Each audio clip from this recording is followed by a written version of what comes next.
You're listening to Catholic Chicago. Ahead, the Archdiocese of Chicago brings you programs about the people, events, and issues that touch our lives.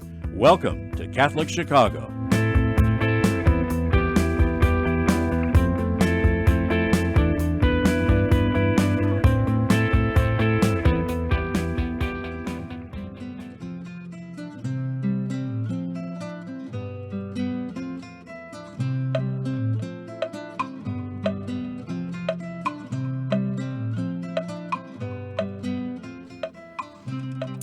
Good morning, and welcome to Mission Matters Live, a program focused on promoting a spirit of mission among the people of God in the Archdiocese of Chicago. My name is Megan Mio, and I'm the director of the Global Mission Office in the Archdiocese of Chicago. Our engineers this morning are Mike and Brian. You are listening to WNDZ 750 AM, and this is our new day and time. You will hear Mission Matters on the second Wednesday of the month at 8 a.m. Central from now on. That is the second Wednesday of the month at 8 a.m. We look forward to seeing you then.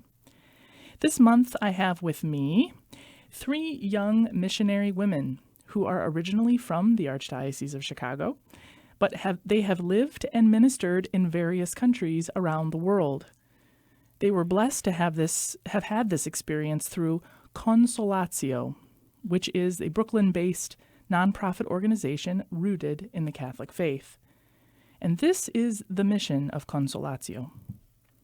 Walking with those whose hearts are wearied by loneliness, we seek to offer the comfort, consolation, and hope of God's abiding presence through personal, life-transforming relationships that reveal the beauty and dignity of each person. That's a lot. So we're going to hear more about what that means. We have with us Anna Flournoy, who works for Consolatio as the manager of communications and outreach. She was also a missionary in Peru. We have Elizabeth Poynton, who was a missionary in Brazil. And we have Rhiannon O'Keefe, who was a missionary in El Salvador. So we're blessed to have these women here with us today. And I know that they are excited to share their experiences and reflections on mission with us, especially as we have entered Mission Month, and this month we'll be celebrating World Mission Sunday later on. It's exciting to hear from 3 young people, 3 young women, about why they have said yes to the call to go forth. So, thank you for joining us, and welcome, Anna, Elizabeth, and Rhiannon. Thank you for having us. Good morning. Thanks. Wonderful. Okay, so let's get to know each of you.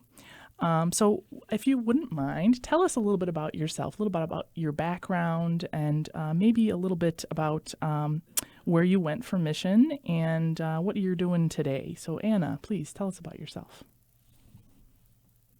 Hi, everyone. My name is Anna. I'm originally from Palestine, Illinois. So I grew up in the community of St. Thomas of Villanova, the parish there and the school. And after I graduated college, I went on mission with Consolacio for a year and a half in Lima, Peru.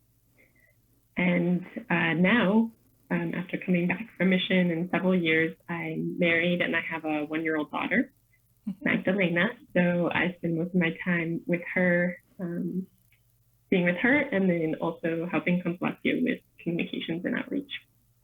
Wonderful. Excellent. Okay. Now, Elizabeth, tell us about yourself. Hi, my name is Elizabeth, and I grew up in Hickory Hills, Illinois, which is in the southwest suburbs, and grew up going to St. Fabian's Parish in Bridgeview.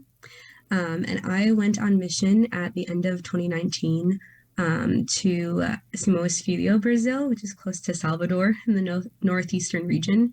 I was there for 16 months, and now I've been home for almost 2 years now, which is crazy to think about. And now I'm living in the Pilsen neighborhood of Chicago and working as a teaching assistant at a Catholic preschool on the south side. Okay, so you're nearby. I don't think I realized that. We'll have to talk more later. But that's wonderful. Okay, thank you very much, Elizabeth. And Rhiannon, tell us about yourself. Yeah, hi. My name's Rhiannon. I grew up in Beverly on the south side of Chicago, and I went to St. Barnabas and St. Ignatius for grade school and high school. And I took a gap year after graduating St. Ignatius, and I was in El Salvador for 8 months in San Salvador. And then I also did a bonus mini mission over this summer, kind of going to help out in the house there for another month. So 9 months total on mission, always in the same house. And now I'm a sophomore at Stanford University in California. Wonderful. And those listeners or followers of the Global Mission Office might remember that actually Rhiannon's story, we shared a little bit about it on our Facebook page while she was on her mission experience in El Salvador. I was lucky to have spoken to her before she went, and then to get to hear a little bit about it while she was there. So that was kind of our inroad to Consolacio, to hear a little bit more about what this experience is like, especially for young people. And I'm so glad to have the three of you here with us today, because now we're going to get a little more breadth from not just Rhiannon's experience, but the two others as well. So wonderful. So now Anna works for Consolacio in communications. So I'll ask you if you could just tell us a little bit more about Consolacio itself. What should our listeners know about this organization?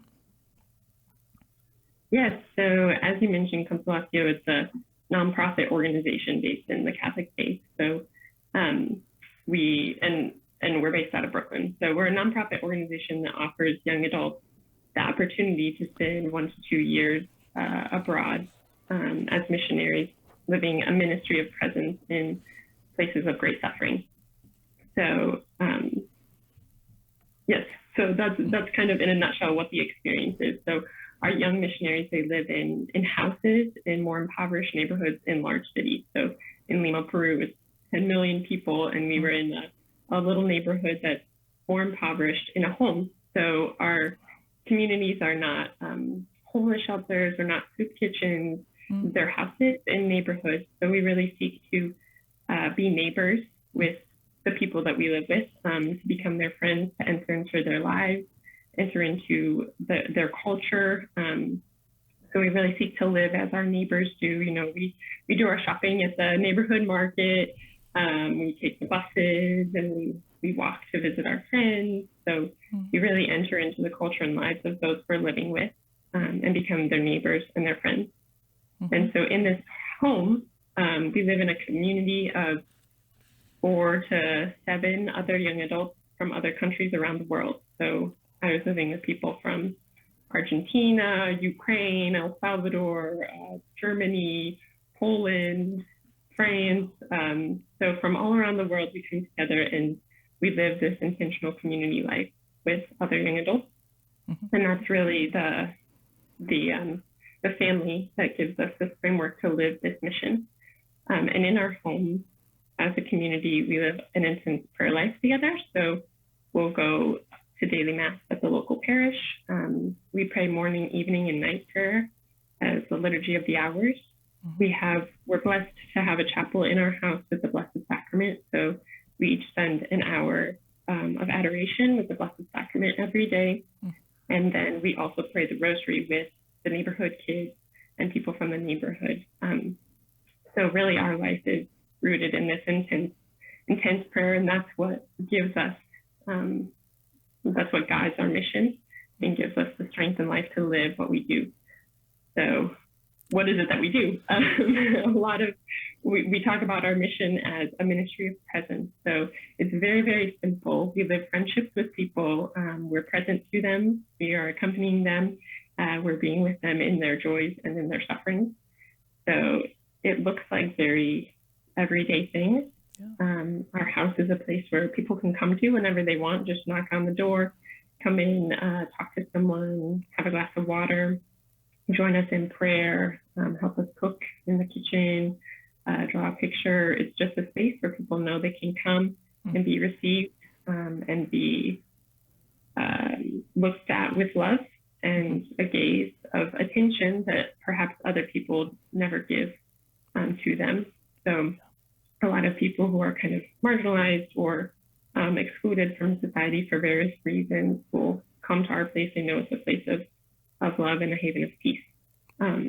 So our home offers that. We create this place of beauty and hospitality. But then we also go out to visit people in their homes. So every afternoon we'll go out in pairs to visit our friends in the neighborhood. And these are people who are elderly, who might be homebound, their families, there might be people with disabilities, people we know who just got sick, somebody who was diagnosed with cancer, their friends who we accompany through the various things of life. So sometimes the visits are very simple, sharing a cup of tea and talking about things. Other times it's more difficult. We're attending the funeral of a friend who passed away. We're going with someone to the hospital. So we visit our friends and accompany them through these moments of life. Right. And then we also go and visit places of more intentional suffering. So every community has 2 apostolates outside of the neighborhood. So a prison, a psychiatric ward, a hospital. In Senegal, they visit a garbage dump.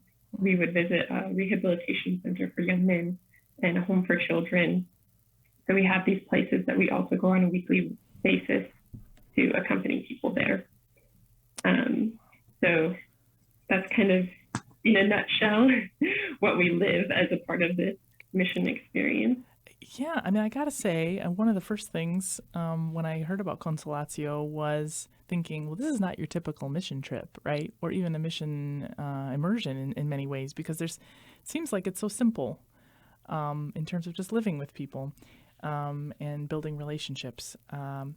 But there's something very profound about it, right? The community understands this home to be a place where they can find friends, somebody who will, walk with them, who will listen to them, who will sit and, share a meal, something like that.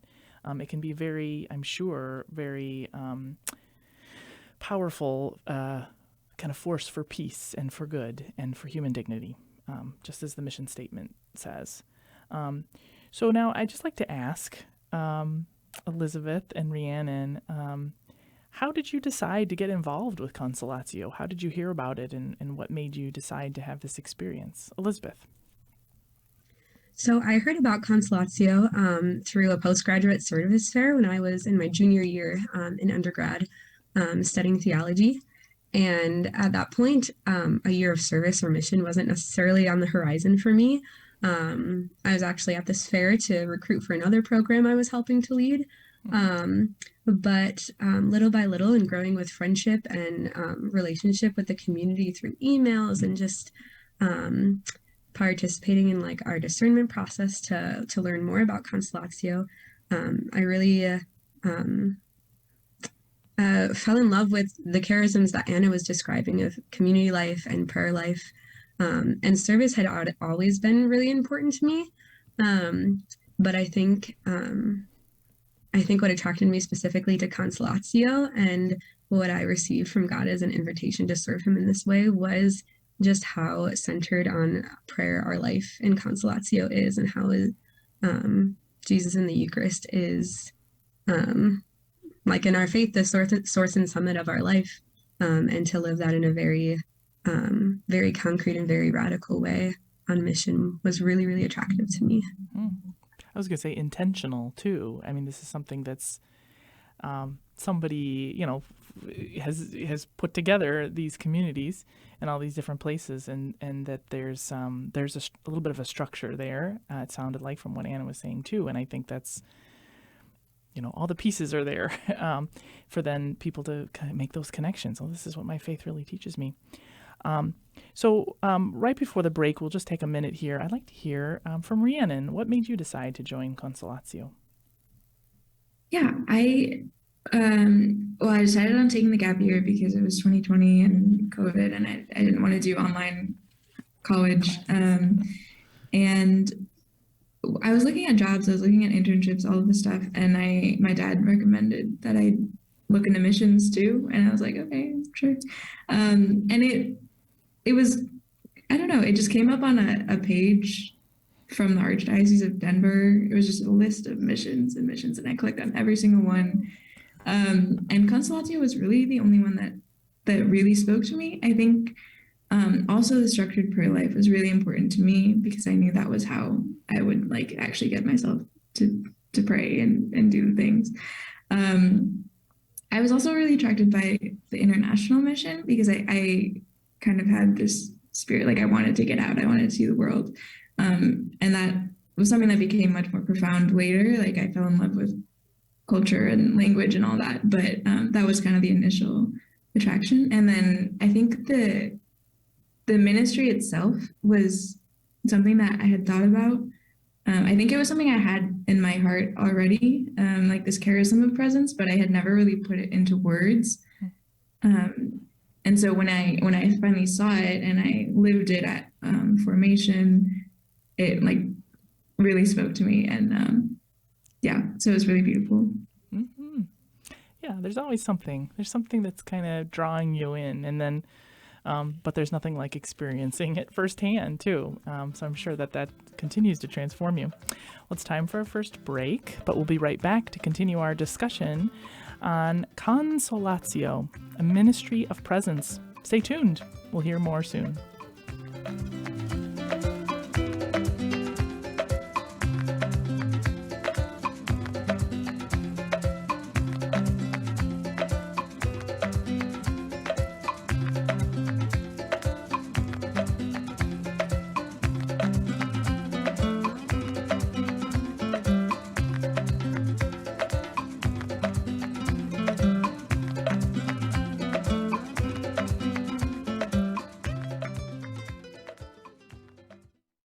Catholic Charities of the Archdiocese of Chicago is looking for mission-driven individuals who want to help make a positive difference in the lives of people in need throughout Cook and Lake counties. Be part of a diverse, talented team of professionals in the largest human services organization in the Midwest. We are dedicated to helping people chart a more stable, happier future for themselves, and we accompany anyone in need, regardless of faith, gender, race, or ethnicity. Competitive salaries and generous benefits add to the satisfaction you'll have every day knowing that you're helping us amplify our impact in Chicago. To see our list of employment opportunities, visit CatholicCharities.net.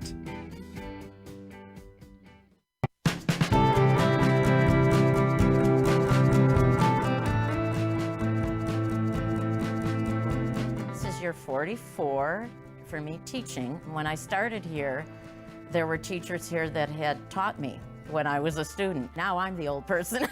Right now, I teach junior high math. I love when kids find what I'm teaching to be fun and they get it.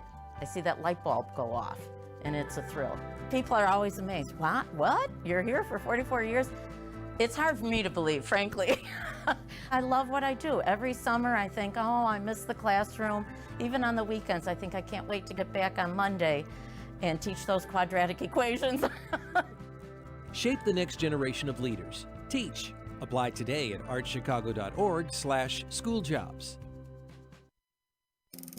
Do you have an old bicycle that's not being used? Consider donating it to Catholic Charities Veterans Bike Project of Lake County. Skilled volunteers are refurbishing bicycles to make them safe and ready to be used by veterans to get to and from their new places of work. We also gratefully accept financial contributions that are used to purchase bike helmets and other safety accessories. Our veterans have faithfully served the United States, and now it is our privilege to serve them. For more information on the Veterans Bike Project of Lake County, call 847-782-4219. That's 847-782-4219.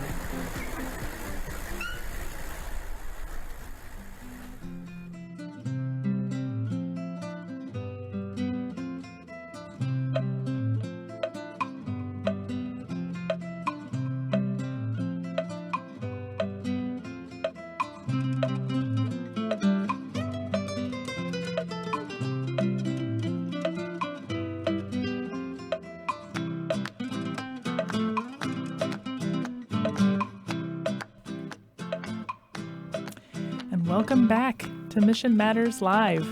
I am Megan Mio, Director of the Global Mission Office, and I'm here with Anna, Elizabeth, and Rhiannon, all of whom have experienced a mission immersion experience in different countries through an organization called Con-solatio. They are sharing with us about their experiences and what it has meant for them. Now, before the break, we heard that Anna had lived in a community, in a home in Peru.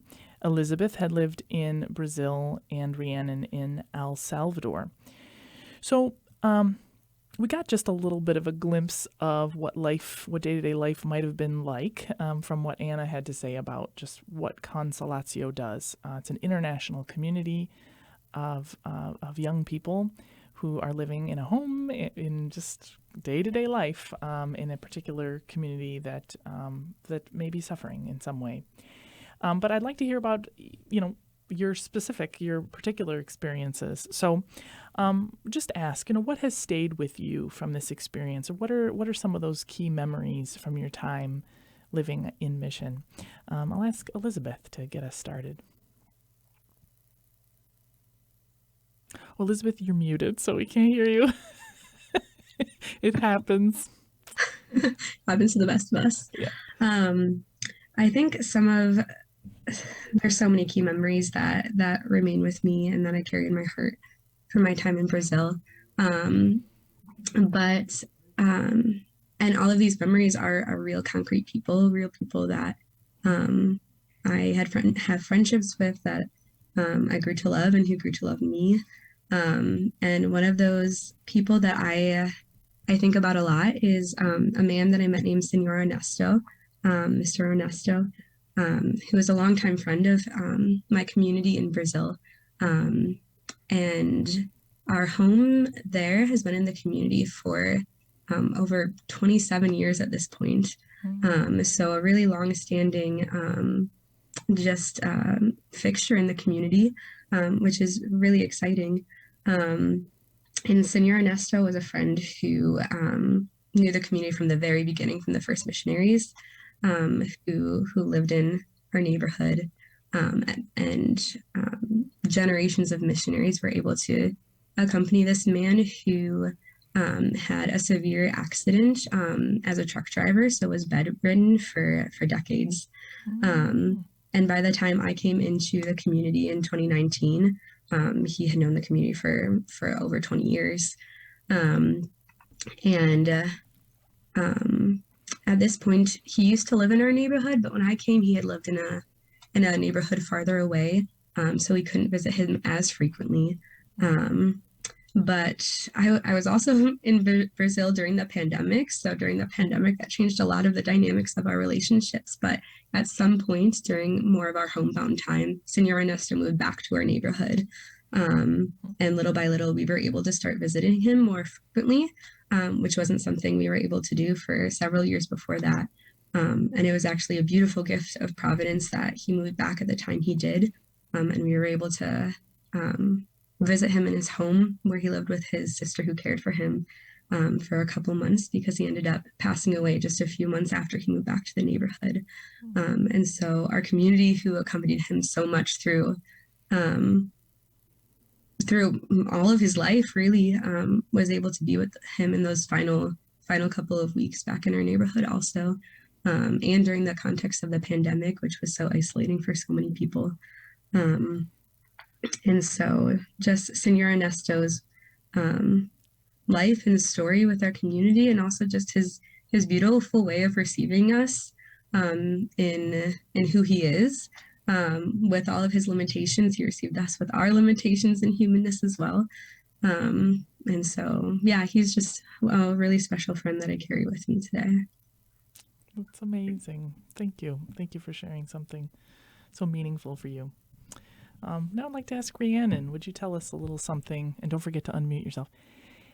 Tell us something about what you recall from your time in El Salvador. Yeah, I mean, in addition to of course the people who, honestly, a lot of them I don't have to have in my memory. I'm still in contact with so many of them, which is a huge blessing. But I think a big takeaway was definitely adoration, and that time that we have an hour, just us with Jesus every single day. That was something that I'd never dived so deeply into personal prayer and meditation, and just sitting before the Eucharist and letting Jesus love me and offering him all of the people I've encountered and all of my internal struggles and my community. Just having that time in front of the Eucharist was immensely powerful. And I've, since coming back, like I've tried to make holy hours or just like holy 15 minutes, like as many times as I can, because I really miss that.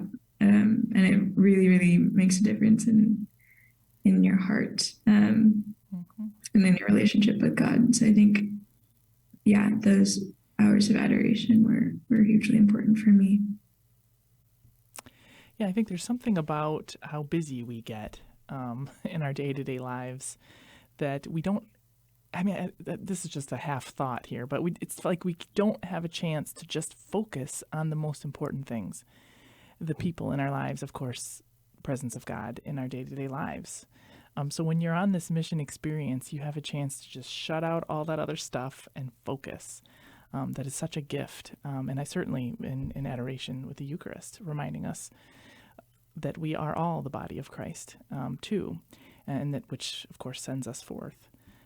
Is a beautiful thing. Wonderful. And Anna, would you like to just tell us a memory, too, of yours that has stayed with you? Yeah, speaking of the body of Christ, something that has definitely stayed with me is my community and my friendships with the people in my community who remind me of definitely the body of Christ, because we come, and a lot of people say the experience in community is the best and most difficult part of mission, because we're all coming from different cultural backgrounds, different personalities, different native languages. We all speak the language of the country that we're in, so we all learn Spanish in Peru, and we spoke that in the home. And so, you know, we have all these differences that could be difficult to live with, yet we're all called to this mission at that time and to live together. And there's something that is just goes beyond all of those differences that unite us. And so over the course of mission, I began to discover it as something just so beautiful, that these differences aren't an issue. In fact, we are the body of Christ, and together we complement each other. So, you know, I had one community sister who loved the little kids in the neighborhood, and they would come to our house every day, pray the rosary, and then stay and play in the house. And she was so good with that, and she loved them. Whereas I loved the people who were more elderly. I could sit for hours, listen to their life stories. We had someone else who just was really good with the teens and young adults of the neighborhood who maybe were kind of a little bit lost and seeking that friendship, somebody to talk about those life questions, and she was really good with them. So I realized through all of our differences and different passions, we can really embrace more people. We really can be that body of Christ that loves everyone. So definitely those relationships that I formed with the people in my community. And we often said that, like, we go there to love those in our neighborhood, but oftentimes, like, the real challenge and place where we really learn that deep love is in the community, in our home.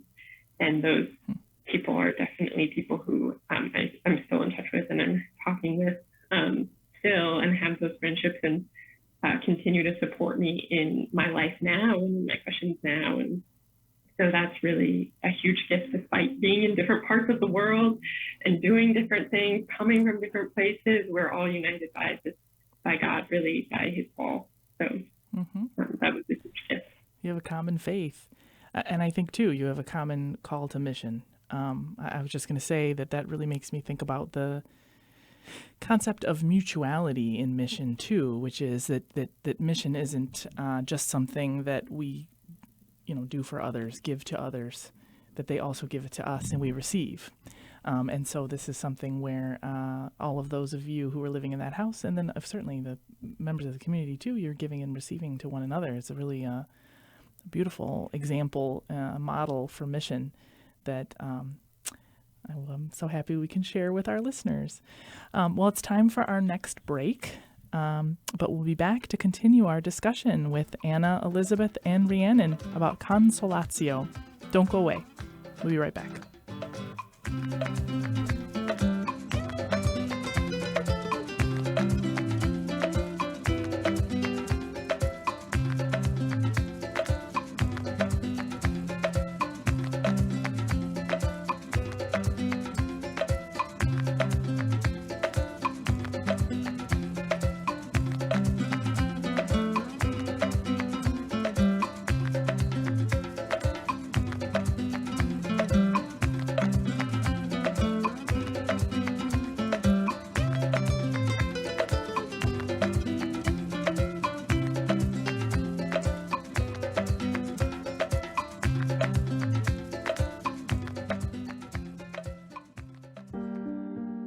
Catholic Charities' Refugee Resettlement Program has been especially busy this year, assisting individuals and families who have fled dangerous situations in their homeland, including Afghanistan and the Ukraine.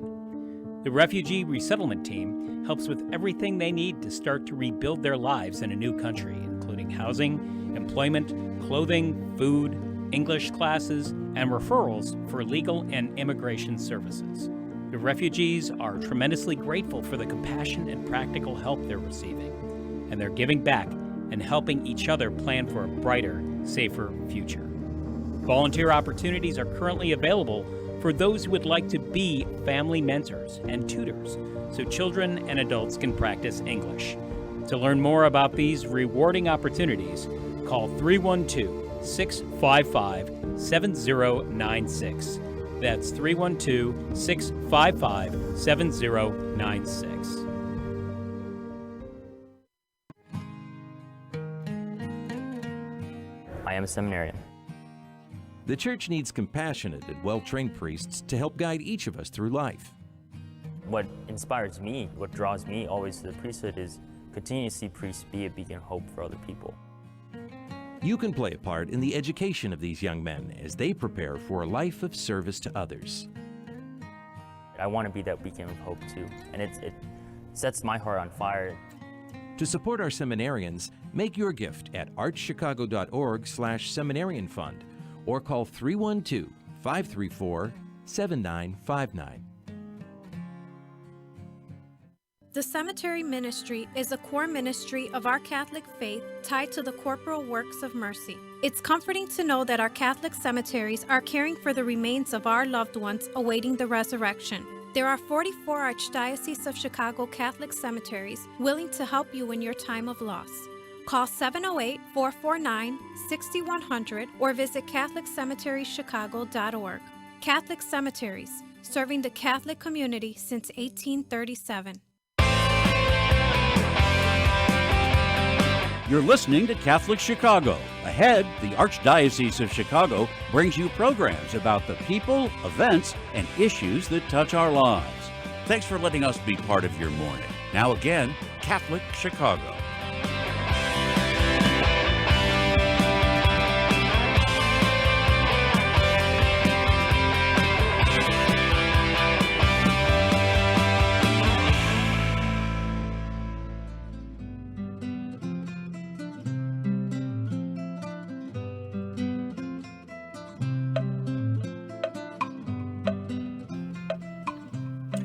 Welcome back to Mission Matters Live.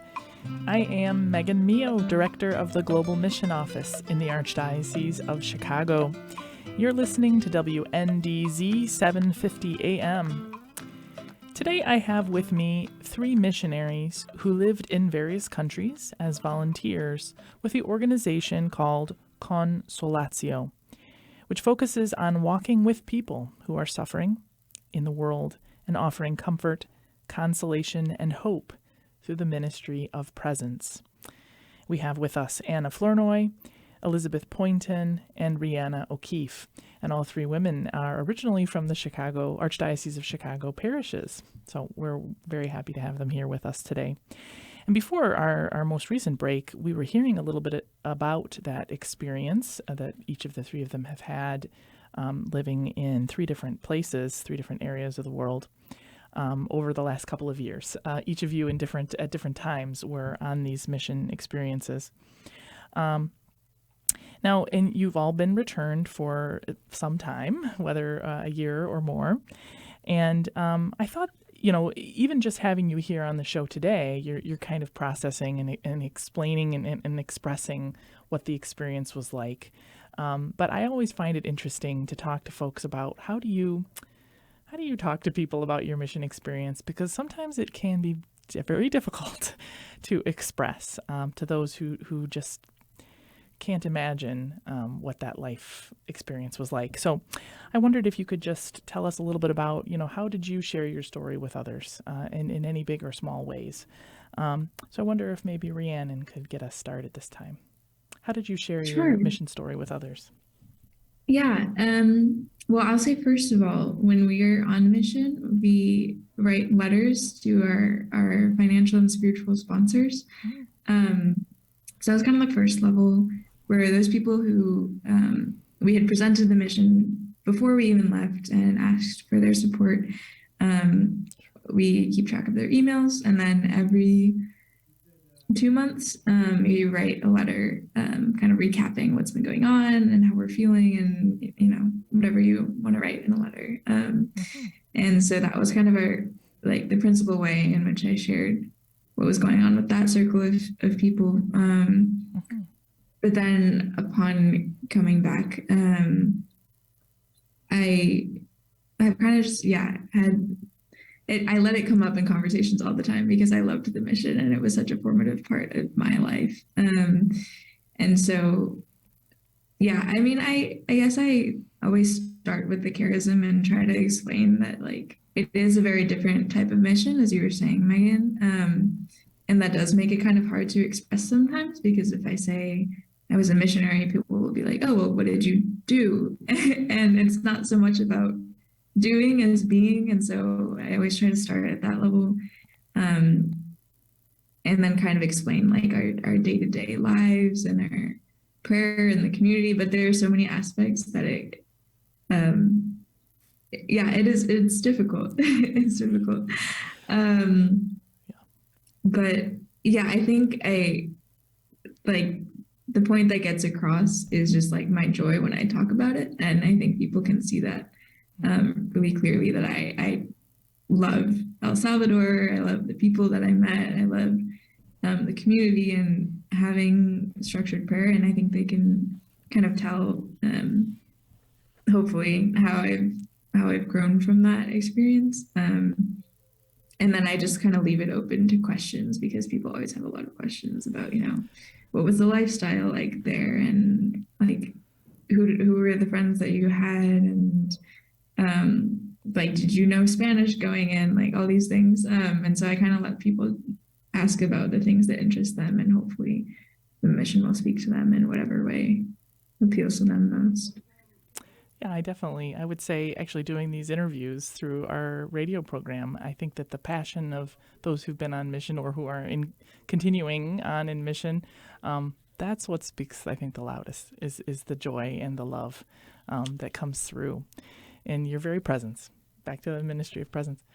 Anna, would you tell us a little bit about how you've, and working in communication for Consolacio, how have you shared your mission experience with others? Yeah, definitely. I mean, my job obviously lends itself to that. But the reason why I was interested in really doing this communications and outreach is because I feel like I received so much that wasn't just for me. It was meant to be shared with others. We were given really, really a lot. And so it's important that we can share that with others. So we're grateful to be here today. But I think my experience coming back was, even though there's this huge cultural difference, obviously in the neighborhood in Peru was very different than where I live in the US. And so that was like this big gap. But I kind of discovered that really the core of what we live on mission is like a profound, intense experience of God and our faith and of humanity, and what just the human person experiences and goes through. And those things are present no matter where I am and in any culture. So I actually was very surprised and glad to discover that the mission was so translatable. And I come back here and it's like, I can go to daily mass, I can have adoration, I can pray the rosary, I can do all of these, I can discover God in my neighbor, while I'm doing dishes, the simple acts of my daily life. And my neighbor is suffering too.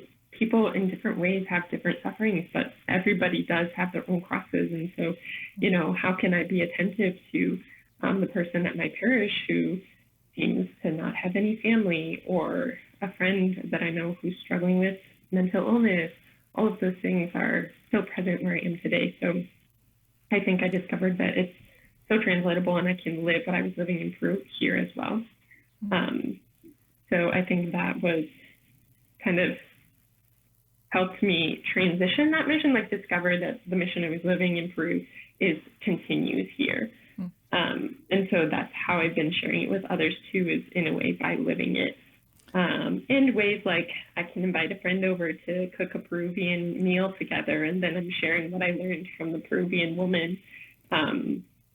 Or just recently, I invited several moms and their kids over to our house to pray a rosary together, and I realized I did this every day with many kids in Peru. So I know kids can pray a rosary, and that's something that's like I'm sharing the experience. I'm really living it, so I don't necessarily have to put it to words. And even with my husband and I, we can, pray morning prayer together. My husband was actually also on mission in Ecuador, so we have that kind of shared experience, and it totally has transformed and formed the way in which we live our marriage and our raising our kids. So I think a lot of the way I share it is just by living it. It makes me think of the word witness too. It comes up in mission a lot. It's about the way we live our lives, just our day-to-day way of life that we exemplify, whether you're here or there or anywhere, that maybe this experience with Consolacio really informed your day-to-day living. You'll continue it here. Yeah, that's wonderful. Elizabeth, share with us. How have you shared your experience with others after you returned? Yeah, I really resonate a lot with the things that Rhiannon and Anna shared. But something maybe I could add on to that would be, in addition to just like being available to take advantage of the organic opportunities that happen in conversation with friends and family members. I was also able to go back and speak at my parish after I got home, and the community welcomed me to share a little bit about my mission experience during Mass one day and share photos afterwards, which was a really beautiful opportunity to share with this community back home who supported me while I was away.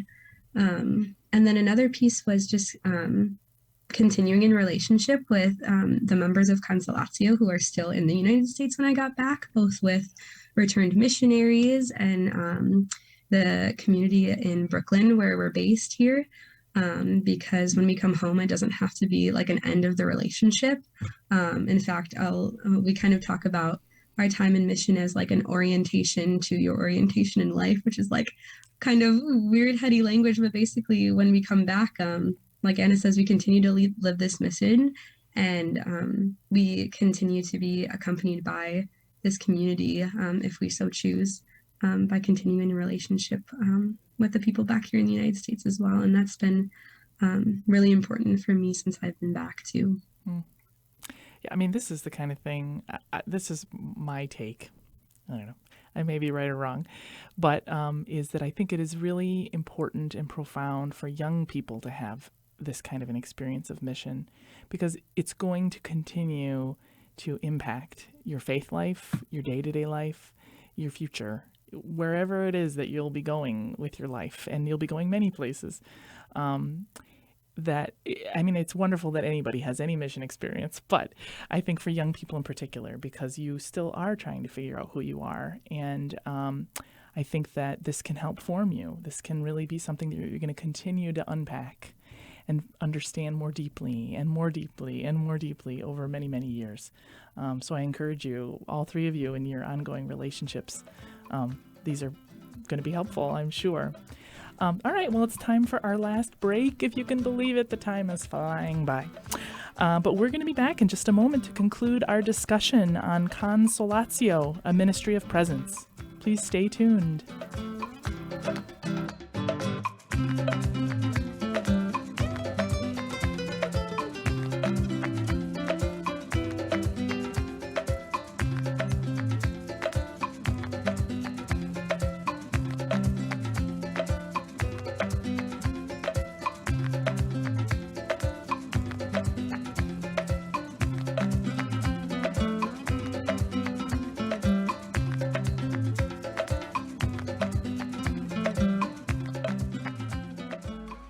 Did you know that Catholic Charities accepts car donations? If you're ready to free up space in your garage and put a stop to all those expenses that go along with owning a car, we will gratefully accept your donation, whether the car is running or not. You choose a pickup time that is convenient for you, and we will make the donation as easy as possible free of charge. You'll receive a charitable donation receipt as well. We accept all types of vehicles nationwide, and you will know that your donation is made to Catholic Charities, an agency you can trust. To learn more about donating your car, call 877-786-4483. That's 877-786-4483. Thank you.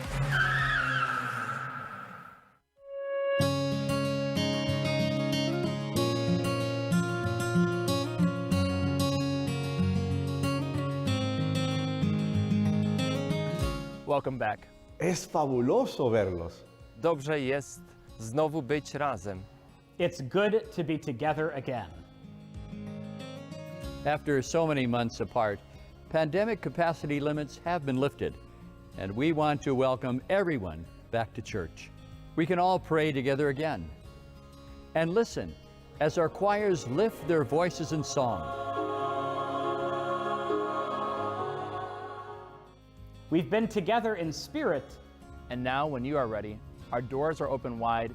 Nuestras puertas están abiertas de par en par. Nasze drzwi są otwarte. And we're here to welcome you back to Catholic Mass.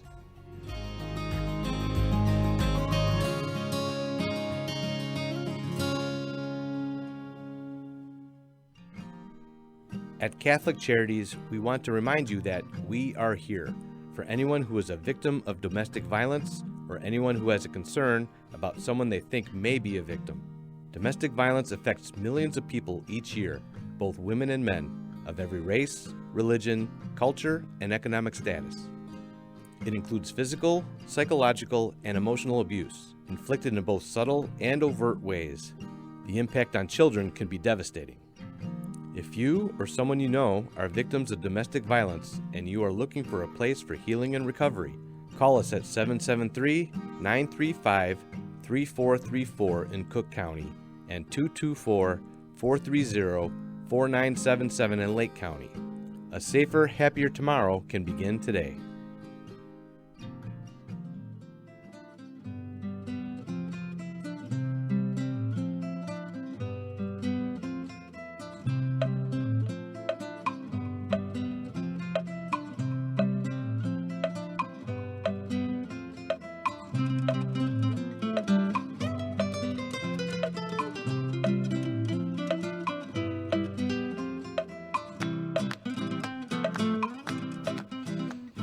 And welcome back to Mission Matters Live. I am Megan Mio, Director of the Global Mission Office, and I'm talking with Anna, Elizabeth, and Rhiannon, women who have offered a ministry of presence in Peru, Brazil, and El Salvador in recent years. They were all missionaries with the organization Con-solatio. Now, in the earlier segments of our show, we were hearing a little bit about what the experience was like, how it has continued to stay with all three of you, and your time returned and informed some of the life choices that you're making as you go on, and I'm sure will continue to do so. And we've been hearing some reflections from you about some of the more profound relationships and experiences that you've had. But I know, because I've been talking with Anna, this is just a taste of the opportunities for reflections that you can find in a new book called Come Abide, Consolacio, a Ministry of Presence. This new book called Come Abide. Anna, can you tell us a little bit more about this book and how it came about and how people can find it? Yes. So if you like what you've been hearing, then you can definitely read more and Come Abide. The book is basically a compilation of letters from missionaries. As Rhiannon mentioned earlier, all of us write letters throughout our mission experience. And so the book takes excerpts from almost 50 different missionaries in 18 different countries and compiles their stories, really stories of friendship, stories of people that they met and their experiences on mission. So the book is a compilation of these letters. And throughout the course of the book, it follows the journey of a missionary. So as we've been talking about that call to go on mission, that experience of first arriving at your country and discovering the life and then meeting friends and then getting deeper into their life, the sufferings, the struggles, seeing that transformation, those moments of hope, and then returning back to the U.S. and continuing to live that mission here. So it traces that journey. And then it also really gets to the core of what our mission is, which is to be with Mary at the foot of the cross. It's to be this hopeful presence in moments of suffering. And so the book really unpacks that. What is this suffering of loneliness? What is this need for presence, need for friendship, and really all the beauties of what the mission is: the hospitality, the beauty, the friendship, presence, hope, and community, prayer, Eucharist. All of those things come through these stories of friendship from missionaries in different countries. So, as you saw the link, it's available on Amazon. You can find the book also on our website. As you're seeing now, there's a link to it there, so you can purchase the book there. Great. Yeah. And you can see some little blurbs there from folks on the website for those who can see. And now this book is something new that was just published this year, but there are other ways that folks can learn a little bit more about what this experience is like. I asked each of you at the top of the show, how did you make the decision about becoming a part of Consolacio, becoming a volunteer, or having this mission experience? There may be some of our listeners or young people in the lives of our listeners who would say, maybe this is something good for them. So this could be a wonderful way for folks to just kind of get a sneak peek a little bit of an experience of what this would be like. But there are ways that you can learn more. We've been seeing, for those who are able to watch our recording here, the website, Consolatio.org, which is spelled CONSOLATIO.org, and that's CON-SOLATIO.org. And there's some other information on that website too for folks to kind of get to know people who've been on the mission experiences. Could you tell us more about that, Anna? Yes, so on our website, there's a blog there where we share, again, different stories from missionaries, different stories from our community in Brooklyn. And you can also subscribe to our monthly newsletter where we have different videos, maybe spotlighting a missionary in their country that's on mission now. You can meet our new missionaries who are beginning now. And on the website, you can also read the bios of the current missionaries, so you can see, where they are, what led them to mission, and support them in their mission. So really, it's the website, and then you can also follow us on Instagram and Facebook at Consolacio.Ministry of Presence. So that's CONSOLATIO.Ministry of Presence. Okay. That's hard to spell these websites out. Now, I understand that there's also events for folks to learn more. Is that right? Yes. So then we also have monthly virtual sneak peek info sessions. So it's really a great way to get a sense of if this mission resonates with you, if this is something you're interested in doing.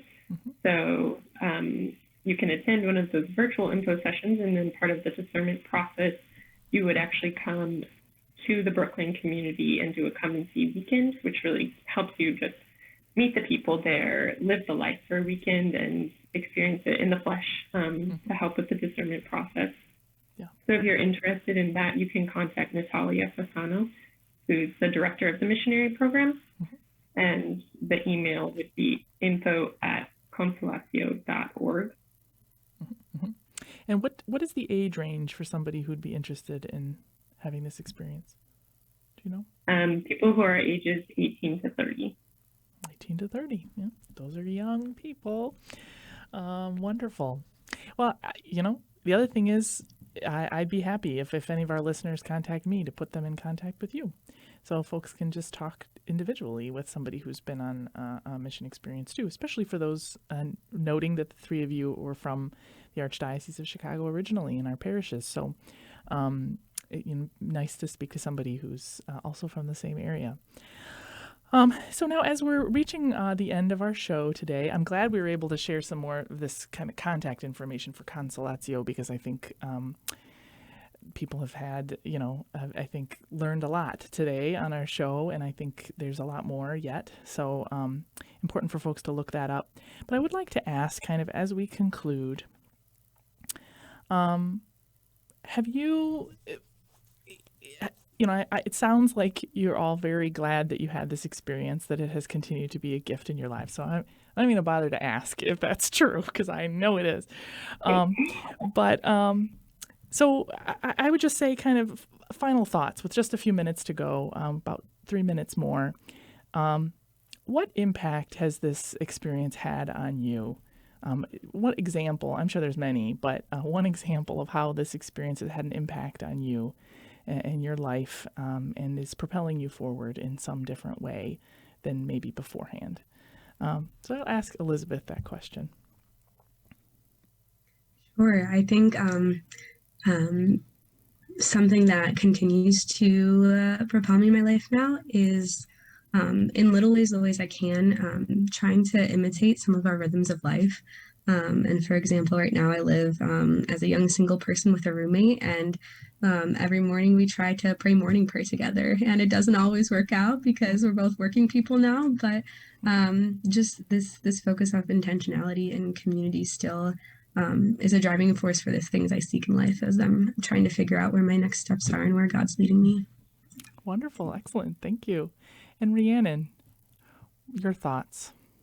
What are you taking? Yeah, I would say the charism of presence has really stuck with me. And so now, as Anna was saying, like kind of always being on mission, I feel the same here at school, where like, yes, it's a very privileged place. It's like, we're all like young people and we're all learning, and we have this great education and a beautiful setting, but everyone struggles and everyone suffers. And so it's been very important for me to be always kind of watching out for that among my friends and among people that I meet in class or outside of class, like just everywhere. I've grown a lot in that regard of being able to see the person as the person, and try to be there for them in whatever they need, in every aspect of my life here. Yeah, absolutely. I was thinking of the word listening. I think that this is a big tool and resource in mission, that we need to be really listening and seeing people as they are. Absolutely. Well, thank you, all three of you, for your time today. Thank you for sharing very personal experiences and thoughts and reflections in your faith.